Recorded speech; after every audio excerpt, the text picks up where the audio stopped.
The fantasy football draft's right around the corner here in the next few weeks. Few wide receivers that I think are sleepers going into drafts this season. The first guy is Corey Davis of the New York Jets. Davis, he had a pretty decent season last year with the Tennessee Titans, and he hit free agency this season, and now he signed a deal here with the New York Jets, and now we'll see if him and Zach Wilson, the rookie quarterback for the Jets, could get on the same page this season here. So Corey Davis last year with the Titans, 65 catches, 984 yards, 5 receiving touchdowns, and 92 targets. So last year we saw a few games where Davis went over the 150-yard mark. And right here with the Jets, I don't expect numbers like that with him, but he's definitely a breakaway speed guy. He's definitely a deep ball threat, and he can make plays, obviously, here. And the Jets this season, I think they got a pretty decent offense altogether.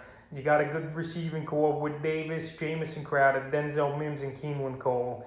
And then you got in the backfield Michael Pirine and Michael Carter, who most likely be the starters. So right now in fantasy drafts here for the Corey Davis, he's going anywhere from the 10th to the 12th round for the most part. I've been seeing him going. And I think that's a pretty good range here for Davis. We saw the breakout last season. And I think again this year we could see big numbers once again for Davis. Health has always been an issue for him throughout his career, but right here as a 4th or 5th wide receiver on your roster, he's definitely a sleeper and definitely a guy that can contribute to your fantasy team in the upcoming season. The next guy is Curtis Samuel of the Washington football team. So last season he was obviously with the Panthers, and he was a good gadget guy for that Panther team last season. Now he goes to Washington either as a slot guy or the number 2 receiver over there behind Terry McLaurin.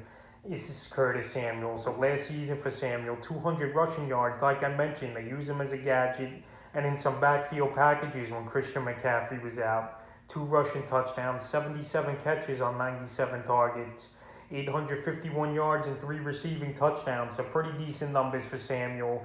And he had fantasy value towards the end of the season is where he really made an impact for the Panthers. And just like Corey Davis, he's another wide receiver going anywhere from the 9th to the 11th round.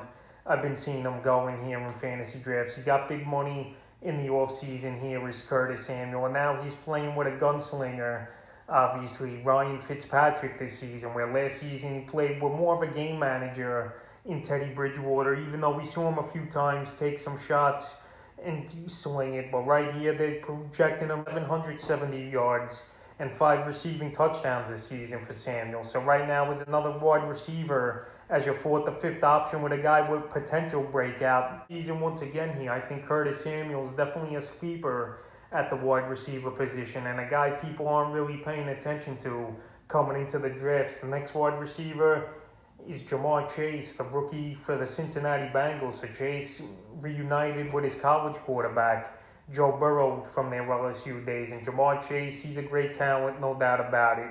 And we'll see if he can have a big season here. I don't think he'll have a Justin Jefferson type of rookie season like he did last year. But this kid Chase is electric. He's a quick guy. And this Bengal offense is rounding into shape here with a very good team here. You got Tyler Boyd, T. Higgins, who was an impressive rookie last season for the Bengals. You got Joe Mixon in the backfield. You got Joe Burrow. And now you got JaMarr Chase to add here. So they got 5 decent weapons in the Cincinnati Bengal offense. And in my opinion, they'll probably still be trailing a lot of ball games. They're still a young team.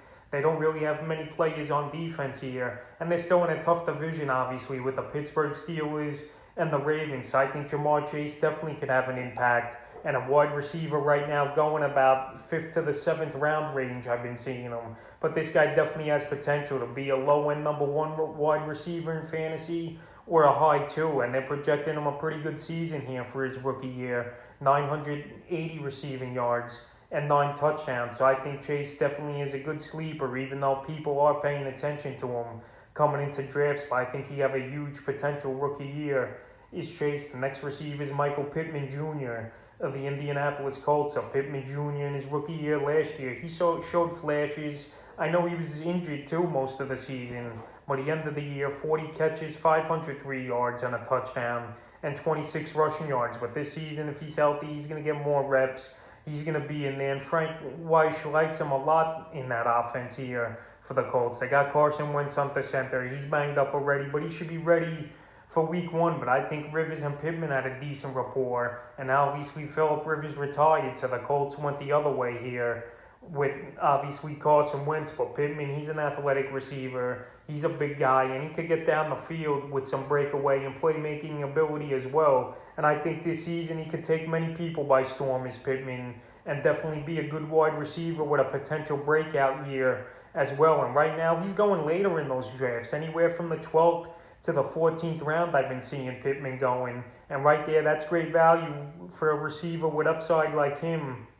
So Michael Pittman, he's definitely a good sleeper this season, and the fifth and final sleeper I got going into fantasy drafts this season's Devonta Smith of the Philadelphia Eagles. So right here, Devonta Smith, the Eagles, they needed a receiver in the draft, and they got the Heisman Trophy winner from last season in Smith. And Smith, he's banged up a little bit with a knee injury, but all signs should point to go at week 1 at the Atlanta Falcons with a few weeks before the season starts here. And Smith, he's going anywhere from the 10th to 12th round in most fantasy drafts as well. And this guy, he's a great talent. He's explosive.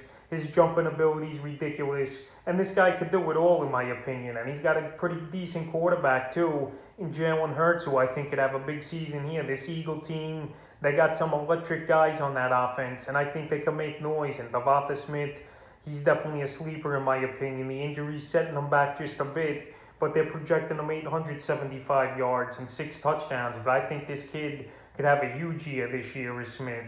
And he's a definite sleeper because right now his rankings fell down over the last few weeks. So that's a few wide receivers I have as sleepers going into fantasy drafts in the next couple weeks.